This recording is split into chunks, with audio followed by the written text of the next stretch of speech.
24 de mayo se posesionará. Pero él ha enviado el sábado pasado un proyecto de ley para atacar las economías criminales, que está generando ruido, porque hay algunos elementos que no sé si sean discutidos, cambiados, reformados, modificados en la Asamblea Nacional. Es una ley económica urgente que tiene 30 días de plazo.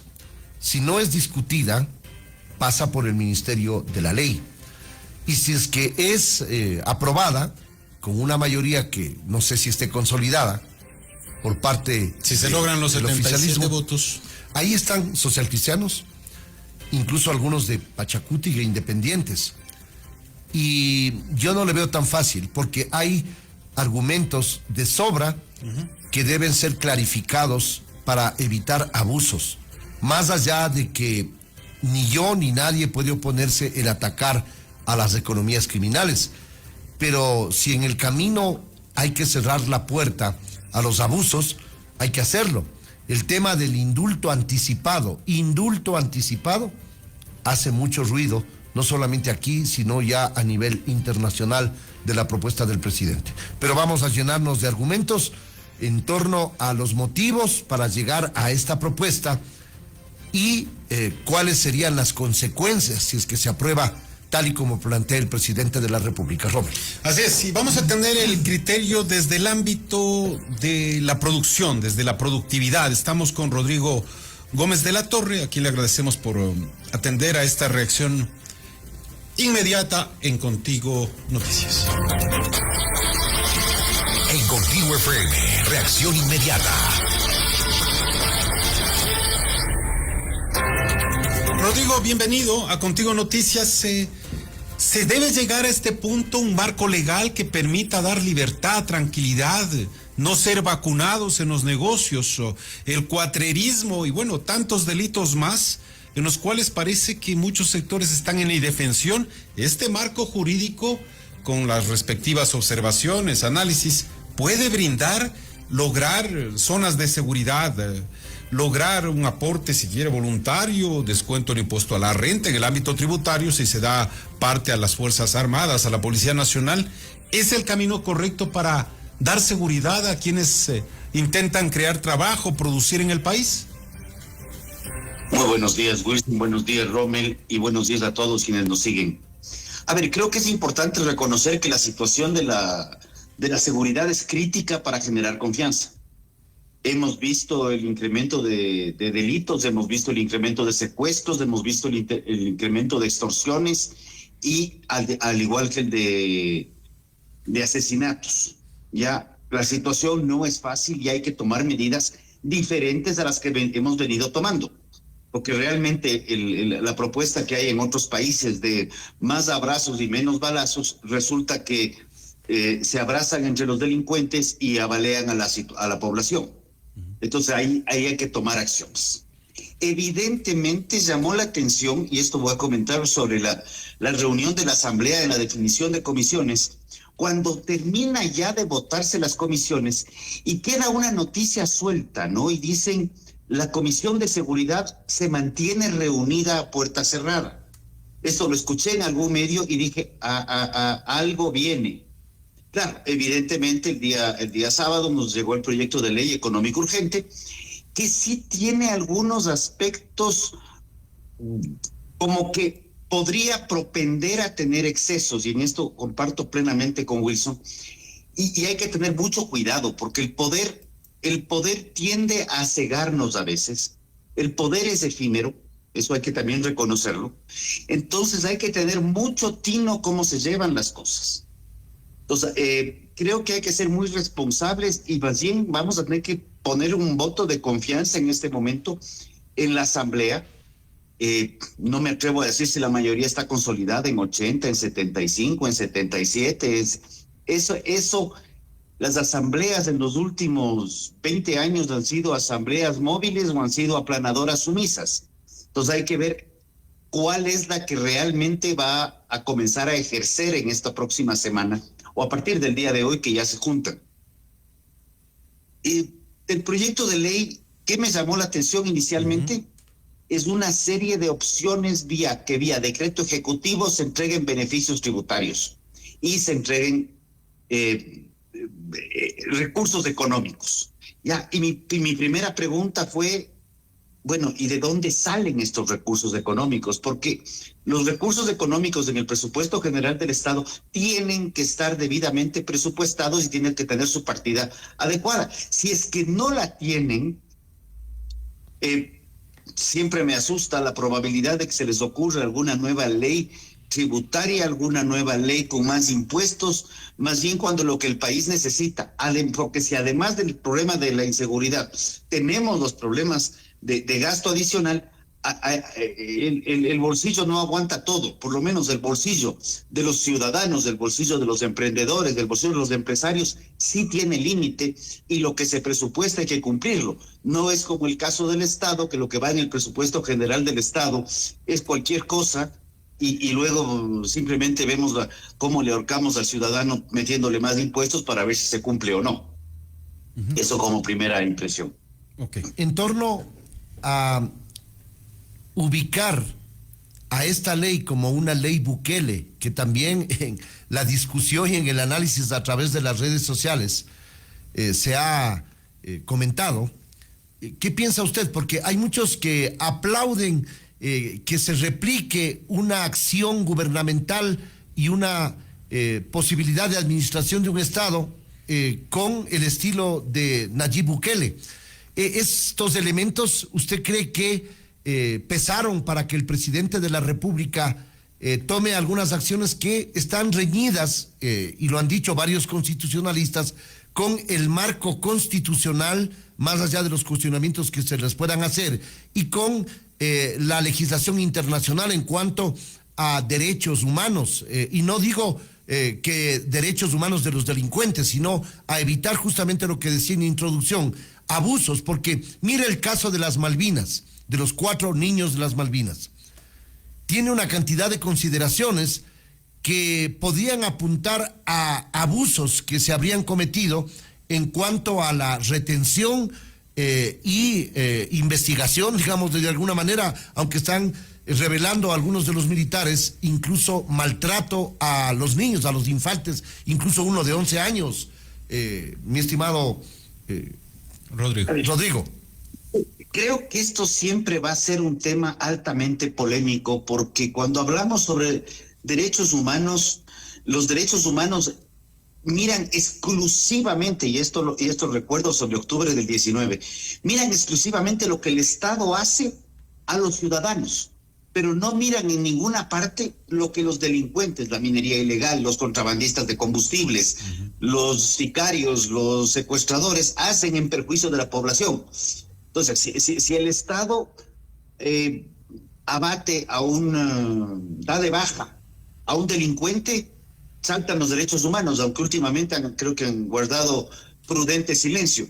Pero cuando queda un delincuente abatido, los derechos humanos tienden a levantar las alarmas. Pero cuando matan a 10 ciudadanos, ahí brillan por su ausencia. Entonces ahí yo creo que es un tema polémico. Yo personalmente creo que el estilo Bukele es un estilo fuerte, evidentemente. Ha estado cuestionado por ciertos lados, pero también creo que hay frases de él que han sido muy claras. O sea, él está hablando de que los delincuentes deben estar presos y si tienen que responder ante alguien, pues que respondan ante Dios en su próxima vida. Está hablando de guardar a los delincuentes y sacarlos de la sociedad. Eso creo que es relevante y necesario. En eso sí comparto. Y si vamos a copiar estilos de otros presidentes, creo que también deberíamos ponerle mucho ojo, no solamente hacia Bukele, sino veamos hacia Milei, con respecto al recorte del gasto público en una organización, en una reorganización del Estado que ha generado resultados evidentes y que está combatiendo la pobreza. Y las últimas cifras de Argentina sigue hacia abajo, en descenso la pobreza. Esos son aspectos que debemos trabajar y que debemos de seguir presionando. ¿Ya? Creo que por ahí va un tema que sí hay que trabajarlo fuertemente.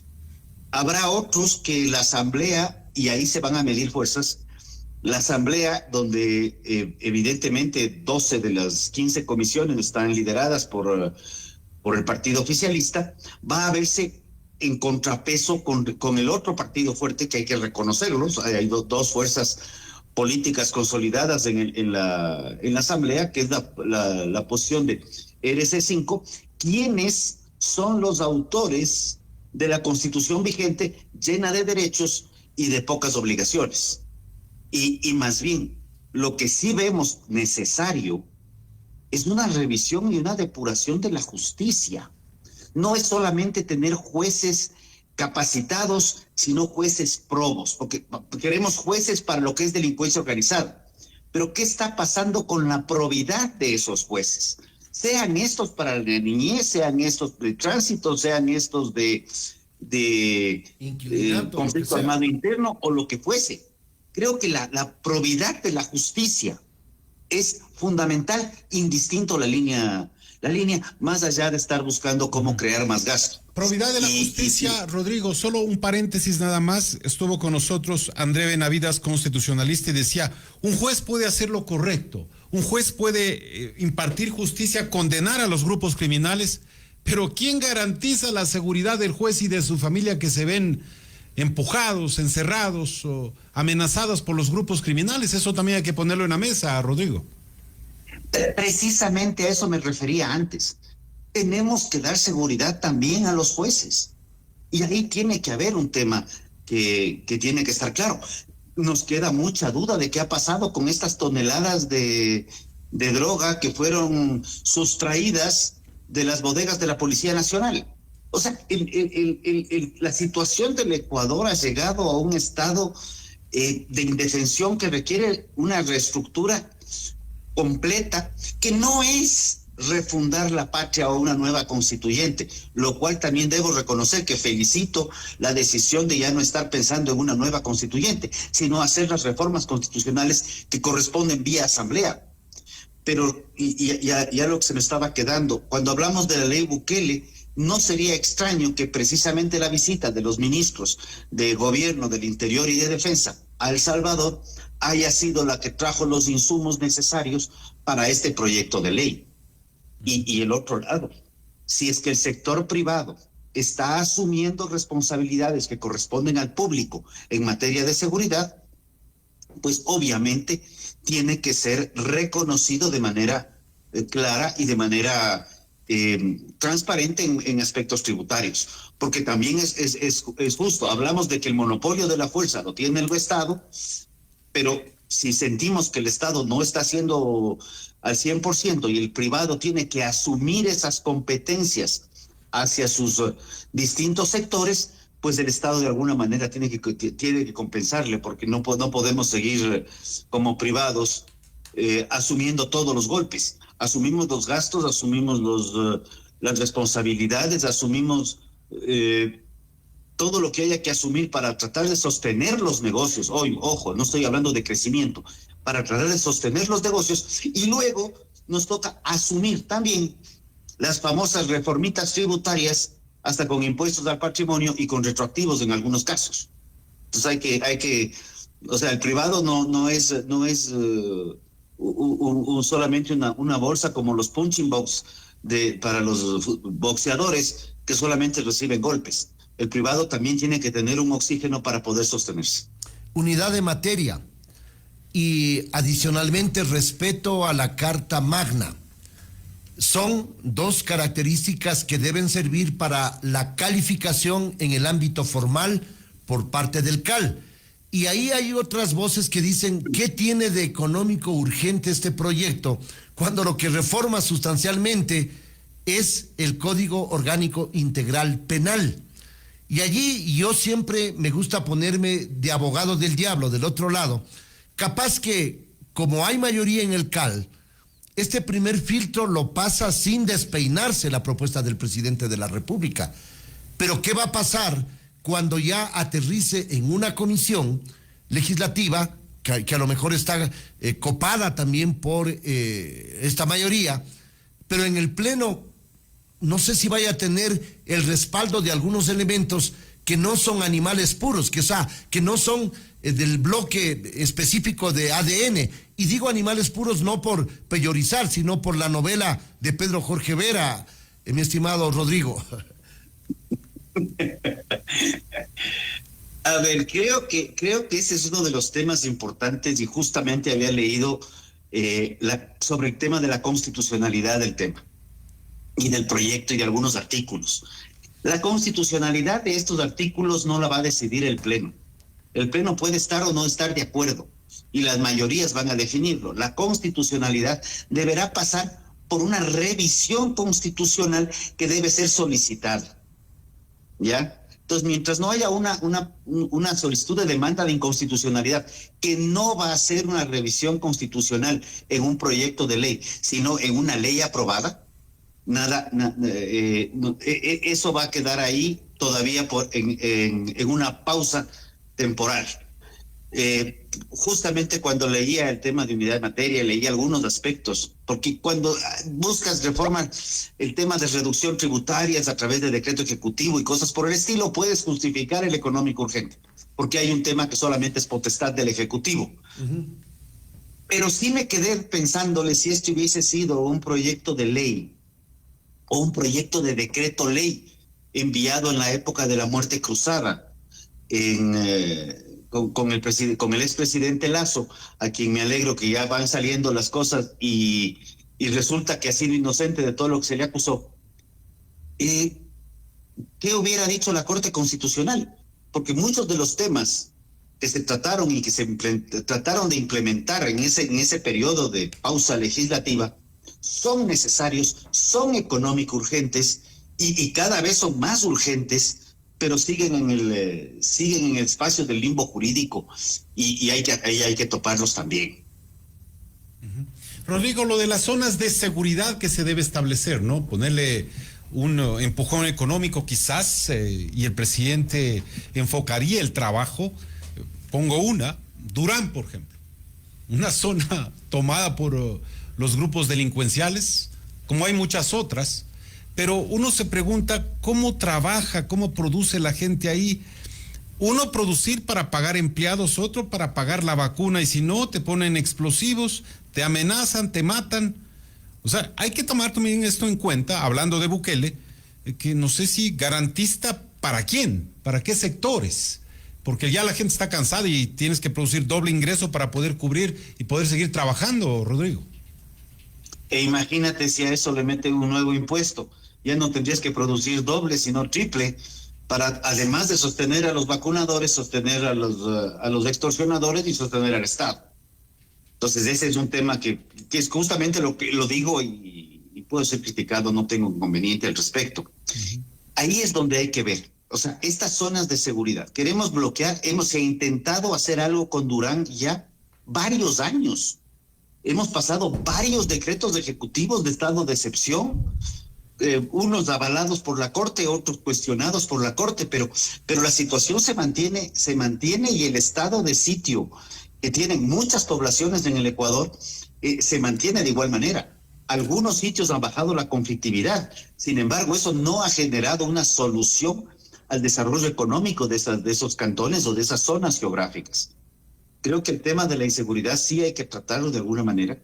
Creo que es importante saber qué pasó con la visita del señor Prince, más allá de que lo cuestionemos o no, pero creo que hay que ver ya medidas diferenciadas o medidas diferentes, porque si seguimos repitiendo el mismo escenario, antes sin ley económica urgente a través de estado de excepción y ahora a través de estado de excepción, pues no solucionamos mayor situación en las cosas. Ahora, alguien que ose en cuestionar algún aspecto de esta propuesta podría ser calificado como pro-delincuencial, y a lo mejor ahí se cuiden demasiado los asambleístas porque se tienen que subir a la cresta de la ola, Rodrigo, se tienen que subir a la cresta de la ola. Ahora, si es que de pronto hay una demanda de inconstitucionalidad y la Corte, en atención a que se deben respetar los preceptos incluso de la legislación internacional, asegura o resuelve que es inconstitucional la propuesta o la ley aprobada por el legislativo, podría el presidente de la República también signar, o el gobierno, digo yo, podría asignar a una corte pro GDOs, pro delincuencial, y allanar el camino para una reforma parcial de la Constitución con estos elementos, dejando fuera de juego, digámoslo de alguna manera, a una Corte Constitucional que, más allá de algunos cuestionamientos que se han realizado, ha sido quizá, a diferencia de la Corte Cervecera, una Corte que ha tenido cierta respetabilidad. No sé si me entiende la magnitud del razonamiento y de la interrogante, Rodrigo. A ver, creo que es evidente que ha habido cuestionamientos de la Corte, y de hecho yo he sido sobre algunas sentencias, he cuestionado algunas sentencias de la Corte que han sido sentencias más de tinte ideológico que de tinte jurídico. E inclusive me atrevo a decir esto tan fácilmente y tan crudamente porque lo he leído en votos salvados. Lo he leído en votos de jueces constitucionales, en las mismas sentencias, que dicen estos son temas ideológicos y no de otro índole. El tema de la inseguridad, yo creo que el delincuente es un delincuente. Ya dejemos de hablar de presuntos delincuentes, y de igual manera, así como hay que tener la certeza de que es un delincuente para que pueda ir preso y quedarse preso y darle una sanción de X tiempo, no podemos dar indultos anticipados, que ese es el otro tema, que también me genera un poco de ruido. Tengo que volver a leer el proyecto de ley, evidentemente, pero los indultos anticipados, tú no puedes dar indulto a alguien que es inocente, que no ha sido sentenciado y que no haya sido calificado como delincuente. Entonces, este tipo de presunciones previas ante la ley sí generan cuestionamientos. Pero en alguna Rodrigo, reunión, y te completo con esto, en alguna reunión por el tema de seguridad, cuando Bukele hablaba de los tatuajes, en El Salvador se habló de los tatuajes, y aquí en el Ecuador se comenzó a hablar de los tatuajes. Yo tengo un tatuaje muy grande en el brazo, que es de un búho, y dije, qué suerte que dentro de los grupos delincuenciales no haya un búho, porque de pronto ya me autocalificaba de delincuente. Ese tipo de cosas hay que tenerles mucho cuidado. Mucho cuidado. Es necesario entender esta temática, Rodrigo, porque el tema del indulto anticipado, si es que el presidente va a indultar a un integrante del bloque de seguridad, el indulto es para perdonar y olvidar, y es una prerrogativa del presidente de la República, que tiene características similares a la amnistía, que es una instancia que puede asumirla en la Asamblea. Pero si es que le indulta a un determinado miembro de la fuerza pública, quiere decir que el miembro de la fuerza pública está aceptando que cometió un delito y que por eso le indultan, le perdonan. Y sin juzgamiento, porque puede el presidente anticiparse en la etapa de instrucción fiscal, en cualquier etapa puede indultar. Eso es lo que dice el planteamiento. Indulto anticipado. ¿Cómo acepta la culpa para que luego le perdonen si es que no hay juzgamiento? Verás, yo te digo, los indultos anticipados, podríamos generar un indulto anticipado para todo lo que son las Fuerzas Armadas y la Policía Nacional. Y entramos en una situación extremadamente compleja porque no sabemos qué es qué y a qué vamos a indultar. Perdón, un segunditito. Que tengo una llamada que está vibrando. Sí. Pero entonces, eso tiene que ser clarificado. Yo creo que esta ley todavía debe tener no solamente una, sino varias lecturas en el ámbito económico, en el ámbito judicial. Por ejemplo, también tenemos que resolver, y esta ley me parece que también lo plantea, ¿qué pasa con todas esas retroexcavadoras que son retiradas y son encontradas en minería ilegal y que terminan siendo destruidas o botadas cuando se podrían estar dando uso en actividad pública? Declaración de declararlas como de propiedad pública. Yo creo que ese es un tema que sí puede ser interesante, porque si están capturadas en flagrancia, ya ahí tenemos que ver, no estamos atacando los derechos humanos, estamos simplemente utilizando bienes utilizados para la delincuencia para este tipo de cosas. Sí, misma situación que está planteándose con el tema de las armas, por ejemplo. Son una serie de aspectos que hay que hacer. No es una ley de fácil lectura porque en efecto topa varias aristas que tienen que ver con la materia de la seguridad o inseguridad que tenemos que resolver. Creo que por ahí está. ¿Algo más que desees añadir, Rodrigo, para finalizar esta entrevista? Por favor, adelante. Creo que estamos ahorita iniciando un nuevo proceso legislativo. En pocos días más se posesionará el presidente en su nuevo periodo, o unos dicen su primer periodo. Para mí es un nuevo periodo de gobierno, ya ha sido presidente 1 año y medio más o menos, un poco más. Creo que hay que ir viendo las cosas y tratar de tener un equilibrio. No comparto que los delincuentes estén libres, no comparto que los asesinos estén libres, y creo que hay que combatir la delincuencia de la forma más clara y cruda posible, pero no cometer abusos, porque el abuso, más temprano que tarde, termina pasándole factura tanto al gobierno de turno o a quienes ejercieron el abuso, como al país en el tiempo, y no se soluciona. Entonces hay que ser muy cautos y hay que ser muy maduros. Definitivamente necesitamos reformas en el Código Orgánico Integral Penal, así lo mencionó el presidente en una entrevista a una cadena internacional, y no entendíamos por qué quería reformar la Constitución cuando la reforma era el Código Orgánico Integral Penal. Y ahora también necesitamos reformas constitucionales para eliminar ciertas instituciones que están de más. Creo que por ahí va el tema, y confiemos en la madurez y la sensatez de las decisiones que se vayan tomando por el beneficio del país, de los ecuatorianos y del futuro. Creo que eso es fundamental. Gracias. Las 7 de la mañana, 35 minutos en Contigo Noticias. Rodrigo Gómez de la Torre, del sector productivo, con nosotros.